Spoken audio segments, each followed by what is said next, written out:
നമസ്കാരം. മുരളിക്കുന്നുംപുറം എന്ന ഒരു സിനിമാ നിർമ്മാതാവ് കഴിഞ്ഞ ദിവസം നടത്തിയ വെളിപ്പെടുത്തലുകൾ കഴിഞ്ഞ കുറേ ദിവസങ്ങളായി കേരളത്തിലെ സോഷ്യൽ മീഡിയയിൽ സജീവ ചർച്ചയ്ക്ക് കാരണമാവുകയാണ്. ഇതുമായി ബന്ധപ്പെട്ട് പുറത്തേക്ക് വന്ന വാർത്തകളിൽ പലതും പാതി വെന്ത സത്യങ്ങൾ മാത്രമാണ്.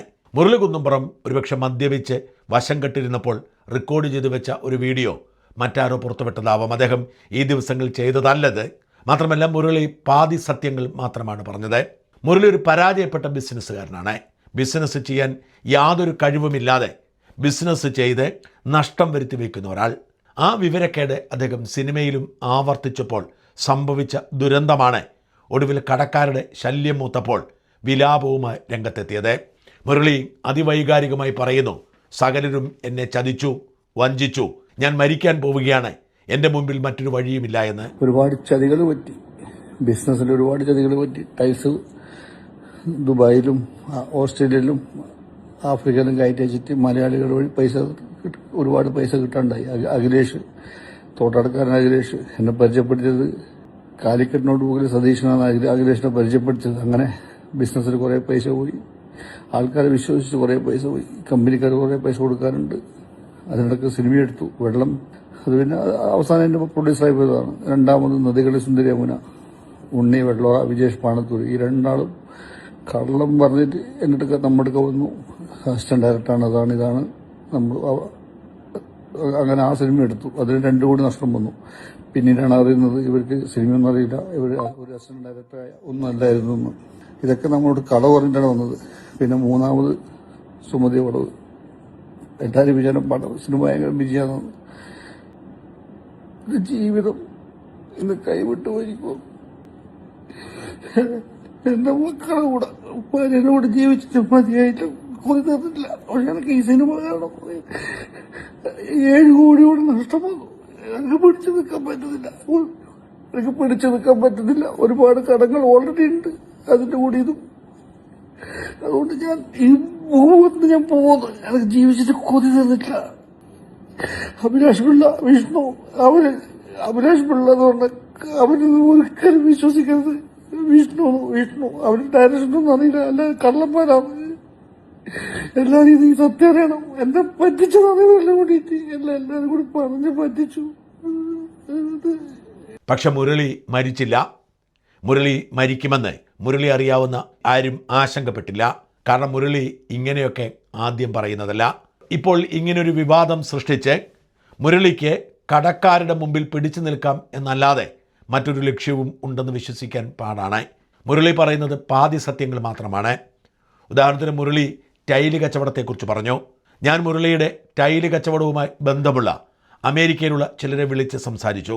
അവരൊക്കെ പറഞ്ഞു, മുരളിക്ക് ഓർഡർ കൊടുത്ത് അഡ്വാൻസും കൊടുത്തിട്ട് ഇങ്ങോട്ട് ഇതുവരെ ടൈലെത്താത്ത അനുഭവങ്ങൾ പലതുണ്ട്. എന്ന് വെച്ചാൽ മുരളി അങ്ങോട്ടാണ് പണം തിരിച്ചു കൊടുക്കാനുള്ളത്. വേണ്ടതുപോലെ ഓർഡർ ചെയ്യാത്തതുകൊണ്ട് അമേരിക്കൻ താരിഫ് അടക്കമുള്ള വിഷയങ്ങൾ കൊണ്ട് മുരളി അഡ്വാൻസ് വാങ്ങിയെങ്കിലും ടൈൽ എത്തിച്ചു കൊടുക്കാൻ കഴിഞ്ഞില്ല. അനേകം പേർക്ക് മുരളി പണം കൊടുക്കാനുണ്ട് എന്ന് ഇതുമായി ബന്ധപ്പെട്ടവരോട് സംസാരിച്ചപ്പോൾ ബോധ്യപ്പെട്ടു. മാത്രമല്ല, മുരളി പറയുന്ന കണക്കൊക്കെ തെറ്റാണ്. മുരളി വലിയ കോടികളുടെ കണക്ക് പറഞ്ഞു. 50-60 രൂപയിൽ കൂടുതൽ ഒരു ടൈലിനില്ല എന്നോർക്കണം. ഒരു കണ്ടെയ്നറിൽ എത്ര ലക്ഷം രൂപയുടെ ടൈലുകൾ കയറും. വാസ്തവത്തിൽ എവിടെ നിന്നൊക്കെ എടുത്ത് കുറേ കള്ളക്കണക്കുകൾ പറഞ്ഞ് ആരെയൊക്കെയോ പറ്റിക്കാൻ ശ്രമിക്കുകയാണ് മുരളി ചെയ്തത്. ഇനി സുമതി വളവിലേക്ക് എത്താം. സുമതി വളവ് എന്ന ആവറേജ് സിനിമ 22 കോടി മുടക്കി നിർമ്മിച്ചു എന്ന് കേട്ടാൽ തന്നെ അറിയാം മുരളിക്ക് പണി അറിയില്ല എന്ന്. ഒരിക്കലും 22 കോടി രൂപ മുടക്കി നിർമ്മിക്കേണ്ട സിനിമയല്ല ഇതെന്നാണ് നിർമ്മാതാവ് വേണു കുന്നപ്പള്ളി പറയുന്നത്. സിനിമയുടെ ചതിലോകത്ത് മുരളി പെട്ടുപോയി എന്നാണ് വേണു പറയുന്നത്.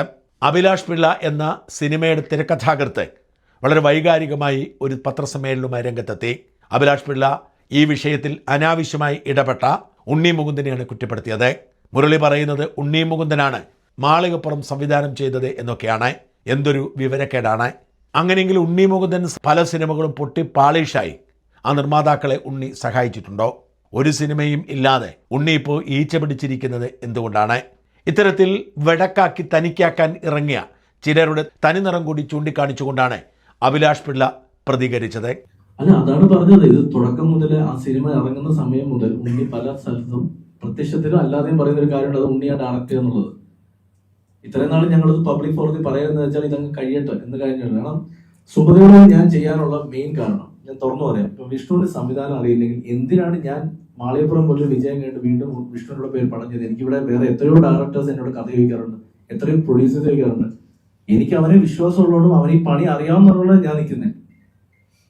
അങ്ങനെയാണെങ്കിൽ ഓക്കെ, മാളികപ്പുറം ഉണ്ണിയും പോകുന്ന പ്രൊഡ്യൂസർ ഡയറക്ട് ചെയ്തത്. അപ്പൊ സുമതിയോട് ആരാണ് ഡയറക്ട് ചെയ്തത്? അർജുന അശോകനോ? അല്ല, അർജുനോട് ചോദിക്കാമല്ലോ. ഈ പടം സുമതിയോട് ഡയറക്ട് ചെയ്ത ഡയറക്ടർ അല്ലേ? അർജുനെ ചോദിച്ചാൽ പോലെ ഇവന് പണി അറിയാവുന്നുള്ളത്. അല്ലെങ്കിൽ മാളികപ്പുറത്തിൽ അഭിനയിച്ച സൈജു ചേട്ടൻ അടക്കം ജീവിച്ചിരിപ്പുണ്ട്, സൈജു ചേട്ടന് ചോദിച്ചാൽ പോലെ ആരാ ഡയറക്ട് ചെയ്തെന്ന്. അല്ലെങ്കിൽ വേണ്ട, ഈ സിനിമയുടെ മേക്കിംഗ് വീഡിയോ യൂട്യൂബിലാണ്, നിങ്ങൾക്ക് ഇപ്പം നോക്കിയാൽ കാണാൻ പറ്റുമല്ലോ. എത്രയോ ദിവസം മേക്കിംഗ് വീഡിയോസ് കൊളാബ് ചെയ്തിട്ടേക്കുന്നത്, അതിലൊക്കെ നോക്ക് ആരാ ഡയറക്ടർ നോക്ക്. ഒരു സീൻ എടുക്കുമ്പോൾ വന്ന് അഭിപ്രായം പറയുന്ന ആള് ഡയറക്ടർ ആണെങ്കിൽ മലയാള സിനിമയിലെ എല്ലാ സംവിധാനം ഡയറക്ടർ, എല്ലാ നടന്മാരും ഡയറക്ടേഴ്സാണ്. എല്ലാവരും അഭിപ്രായം പറയും. ഞാൻ പോയി അഭിപ്രായം പറയാറുണ്ട്, അസോസിയേറ്റ് പറയാറുണ്ട്. അപ്പൊ ഞങ്ങളാണോ ഡയറക്ടേഴ്സ്? ഇത് ഞാൻ പറയുന്നത് ഈ മാളികപ്പുറത്തെ മാത്രമല്ല, ഞാൻ ചോദിക്കുന്നത് ഉണ്ണി പോയി സഹായം കൊടുക്കുന്നു, എല്ലാം ഓക്കെ. അങ്ങനെയാണെങ്കിൽ എന്തിനാണ് അദ്ദേഹത്തിന്റെ തന്നെ പടങ്ങൾ ഇവിടെ ചെയ്തിട്ട് കാശ് ഉപയോഗിക്കുന്ന പ്രൊഡ്യൂസേഴ്സ് ഇല്ലേ, എന്താ അവരെ സഹായിക്കാതെ? പിന്നെ നിങ്ങൾ പറയുന്ന പോലെ കഴിഞ്ഞ ദിവസമാണ് ഉണ്ണി ആ സഹായം കൊടുത്തതെന്നാണോ നിങ്ങളുടെ വിചാരം? വെറും 25 ലക്ഷം രൂപ മാത്രം കയ്യിൽ വെച്ചുകൊണ്ട് മറ്റുള്ള ഒരു എക്സിക്യൂട്ടീവ് പ്രൊഡ്യൂസറായി സിനിമ നിർമ്മിച്ച ആളാണ് മുരളി കുന്നുംപുറം. സിനിമ ഇപ്പോൾ അങ്ങനെയാണ്. ഉദാഹരണത്തിന് പാട്രിയറ്റ് എന്ന 100 കോടിയിലധികം രൂപ മുടക്കുന്ന മമ്മൂട്ടിയും മോഹൻലാലും ഫഹദുമൊക്കെ അഭിനയിക്കുന്ന സിനിമ, ആ സിനിമയുടെ നിർമ്മാതാവ് ആൻഡോ ജോസഫ് ആണെങ്കിലും എക്സിക്യൂട്ടീവ് പ്രൊഡ്യൂസർ എന്ന നിലയിൽ പണം മുടക്കുന്നത് മറ്റു പലരുമാണ്. ഇത്തരത്തിൽ പലരെ കൊണ്ട് പണം മുടക്കുകയും ഒടുവിൽ ഗോകുലത്തെ കൊണ്ട് കോടികൾ മുടക്കി സിനിമ എടുപ്പിക്കുകയും ചെയ്താണ് സുമതി വളവ് റിലീസ് ചെയ്തത്. എന്നാൽ സുമതി വളവിൽ അനാവശ്യമായ ചെലവുകൾ ഏറെ ഉണ്ടായിരുന്നു എന്ന് തീർച്ചയാണ്. പണിയറിയാത്ത മുരളി നിർമ്മാതാവായതിൻ്റെ കുഴപ്പമാണ്. ആ സിനിമയുമായി ബന്ധമുള്ള ഒരു അണിയറ പ്രവർത്തകനോട് ഞാൻ സംസാരിച്ചപ്പോൾ അദ്ദേഹം പറഞ്ഞത്, ഓരോ ദിവസവും വലിയ വിലയുള്ള ഉപകരണങ്ങൾ വാടകയ്ക്ക് കൊണ്ടുവരും, അതൊരിക്കലും ഉപയോഗിക്കാറില്ല. എന്തിനാണ് ഉപയോഗിക്കാത്ത ഉപകരണങ്ങൾ കൊണ്ടുവരുന്നത് എന്ന് ചോദിച്ചാൽ ആർക്കും ഉത്തരമില്ല. 30-40 ദിവസം കൊണ്ട് ഒരു സിനിമയുടെ ഷൂട്ടിംഗ് തീരുമെങ്കിൽ ഈ സിനിമയുടെ ഷൂട്ടിംഗ് തീർന്നത് 90 ദിവസം കൊണ്ടാണ്. അങ്ങനെ എല്ലാ അർത്ഥത്തിലും സിനിമയിൽ ദൂർത്തായിരുന്നു. സിനിമയുടെ ചെലവ് എങ്ങനെ നിയന്ത്രിക്കണം എന്നതിനെക്കുറിച്ച് നിർമ്മാതാവിന് ഒരു നിശ്ചയവുമുണ്ടായിരുന്നില്ല.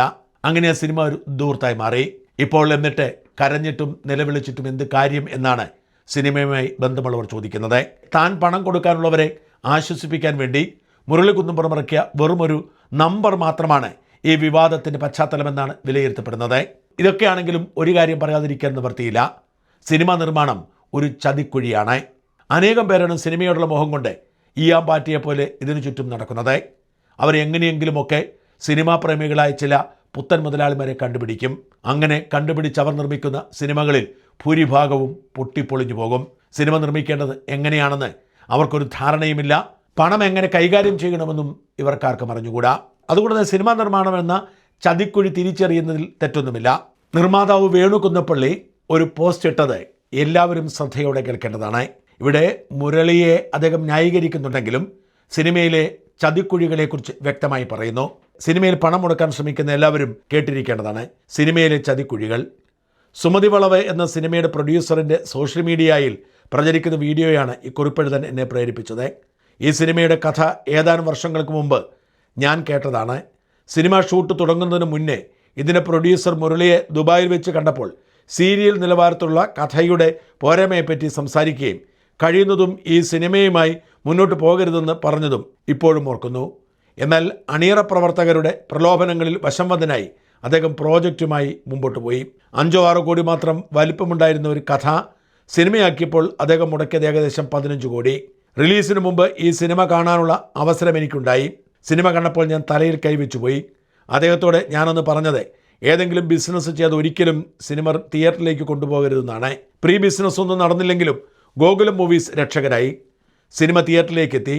എൻ്റെ അറിവിൽ പ്രൊഡക്ഷൻ്റെ എക്സ്പെൻസും റിലീസ് എക്സ്പെൻസും എല്ലാം ചേർന്നപ്പോൾ ഏകദേശം 20 കോടി ചിലവായിരുന്നു. ഇദ്ദേഹം വീഡിയോയിൽ പറഞ്ഞ കാര്യങ്ങൾ ഒട്ടുമിക്കതും സത്യമാണെന്നാണ് എൻ്റെ അറിവ്. പിന്നെ ഇതിൽ പറയുന്ന എഴുത്തുകാരൻ്റെയും സംവിധായകൻ്റെയും എല്ലാം കഴിവിനെപ്പറ്റി കമൻറ്റ് ചെയ്യുന്നില്ല. ആരുടെ കയ്യിലിരിക്കുന്ന ഒരു വലിയ സമ്പത്ത് അവനെ പറഞ്ഞ് വശത്താക്കി സിനിമയോ മറ്റ് ബിസിനസ്സോ ആകട്ടെ ഏറ്റെടുക്കുമ്പോൾ കുറച്ചെങ്കിലും ചിന്തിക്കുക, എനിക്കിതിനുള്ള കഴിവുണ്ടോ, ഞാനിതിന് പ്രാപ്തനാണോ എന്ന്. ഇതൊരിക്കലും ഒറ്റപ്പെട്ടൊരു സംഭവമല്ല. നൂറുകണക്കിന് നിർമ്മാതാക്കൾ കുത്തുപാളയെടുത്ത് ആത്മഹത്യയുടെ വരമ്പത്തുകൂടി സഞ്ചരിക്കുന്നത് പച്ചയായ സത്യമാണ്. പലരും മാനനഷ്ടമോർത്ത് പുറത്തു പറയാനില്ലെന്ന് മാത്രം. ആത്മാർത്ഥത ലെവലേശമില്ലാത്ത ഒരു കൂട്ടം ആളുകൾ സിനിമാ മേഖലയിലുണ്ട്. വല്ലവരുടെയും പണം കൊണ്ട് ആളായി അഹങ്കാരത്തിൻ്റെ അത്യുന്നതിൽ വിലസുന്നവരെ കാണണമെങ്കിൽ ഒരു സിനിമ എടുത്താൽ മതി. സിനിമ തുടങ്ങുന്നതിന് മുന്നേ പറഞ്ഞ ബഡ്ജറ്റിൻ്റെ ഇരട്ടിയോ അതിനു മുകളിലേക്കോ പോയാലും ഒരു കുലുക്കവുമില്ലാത്ത സിനിമാ പ്രവർത്തകരെയും ബഡ്ജറ്റ് കൂടുന്നതനുസരിച്ച് പുതിയ പ്രൊഡ്യൂസർമാരെ ചേർത്തുകൊണ്ടിരിക്കുന്നവരെയും സംവിധാനം പോയിട്ട് ആർട്ടിസ്റ്റുകൾക്ക് കുട പിടിച്ചു കൊടുക്കാൻ പോലും യോഗ്യതയില്ലാത്തവന്മാരെയും ആജീവനാന്തം സിനിമയിൽ നിന്ന് അകറ്റിയില്ലെങ്കിൽ ഇതുപോലെയുള്ള ദുരന്തങ്ങൾ തുടർന്നുകൊണ്ടേയിരിക്കും. സിനിമ അസോസിയേഷനുകളുടെ തലപ്പത്തിരിക്കുന്ന സാറുമാരെ കണ്ണു തുറക്കുന്നത് എപ്പോഴാണാവോ? ഈ കുറിപ്പ് സിനിമാ മേഖലയിലെ യാഥാർത്ഥ്യം വ്യക്തമാക്കുന്നതാണ്. സുമതി വളവിൻ്റെ പേരിൽ മുരളി തൻ്റെ കടക്കാരിൽ നിന്നും തടി തപ്പാൻ ഇറക്കിയ ഒരു നാടകത്തിനപ്പുറത്തേക്ക് ഇതിൽ കഴമ്പൊന്നുമില്ലെങ്കിലും സിനിമ നിർമ്മാണ ലോകം ഇങ്ങനെയൊക്കെ തന്നെയാണ് എന്ന് തിരിച്ചറിയുന്നത് ഉചിതമാണ്.